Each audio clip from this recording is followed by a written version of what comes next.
آپ یہ نہ سمجھے یہ 1 سال میں چل رہے ہیں. کتنے سال میں بھائی؟ ارے کتنے سال میں؟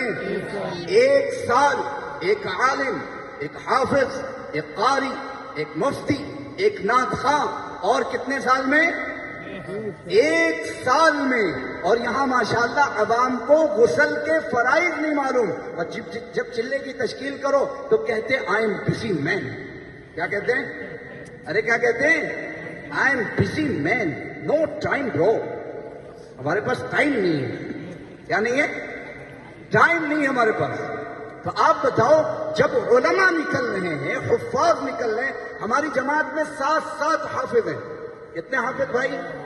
7 حافظ. وہ بھی بہترین قرآن پڑھنے والے، بہترین اذان دینے والے، بہترین امت کو سکھلانے والے.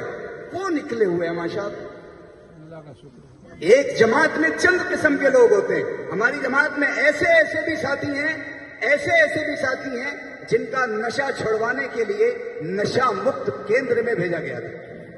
کہاں بھیجا گیا تھا بھائی؟ ارے کہاں بھیجا گیا تھا؟ آج وہ ہمارے ساتھ تقریباً 22 دن 25 دن رہا. اب وہی بندہ روزہ بھی رکھ رہا ہے اور ہمارے ساتھیوں کو تہجد میں اٹھا بھی رہا. اور اگر آپ کہیں تو میں آپ کو کھڑا کر سکتا ہوں، لیکن ضرورت نہیں ہے. آپ تنہائی میں آنا، انشاءاللہ میں آپ سے اس کا معانقہ کراؤں گا. جو بیچارہ کبھی نشہ مکت کیندر میں تھا، آج ہماری جماعت میں ہے، ہمارے ساتھیوں کو تہجد میں اٹھا رہا ہے اور اعتکاف کر رہا ہے، وہ بھی روزے کے ساتھ کر رہا ہے. یہ نکلنے کے بعد نتائج آتے ہیں. نکلے بغیر نتائج نہیں آتے. ارے نکلے بغیر نتائج نہیں آتے. اگر ہم لوگ چھوٹی عمر میں مدرسوں میں نہ جاتے، اپنے ماں باپ کو نہ چھوڑتے، بھائی بہنوں کا نہ چھوڑتے، گھر کے بہترین کھانوں کا نہ چھوڑتے، خدا کی قسم ہماری سورہ فاتحہ بھی صحیح نہ ہوتی، قرآن بھی ہمیں یاد نہ ہوتا، اور آپ کے سامنے اس طرح ہم بول بھی نہ رہے ہوتے. یہ تو ہماری قربانیاں ہیں جو ہم بچپن سے ہی مدرسے میں رہے. اور کبھی کبھی ہمارے کھانے میں اور ہمارے دال میں کیڑے نکل آتے تھے، اس کو بھی کہتے تھے بھائی صاحب سائیڈ میں ہو، بھوک لگی ہے، پھر بھی کھاتے تھے دال. آپ کو کیا پتا، پھر بھی پھر رہے ہیں اللہ کے راستے میں.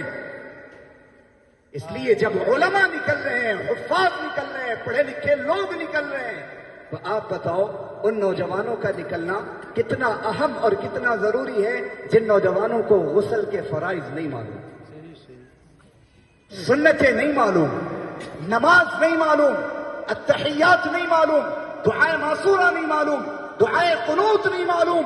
ارے میں یہاں تک کہتا ہوں، آپ کی اماں کا انتقال ہوگا اور آپ کی اماں کا نماز جنازہ کوئی اور پڑھا رہا ہوگا، اور آپ پیچھے کھڑے ہو کر وہ بڑی والی دعا بھی نہیں پڑھ سکتے جو آپ اپنی ماں کے انتقال پر پڑھو گے. اللہم اغفر لحینا ومیتنا وشاہدنا وغائبنا وصغیرنا وکبیرنا وذکرنا وانثانا.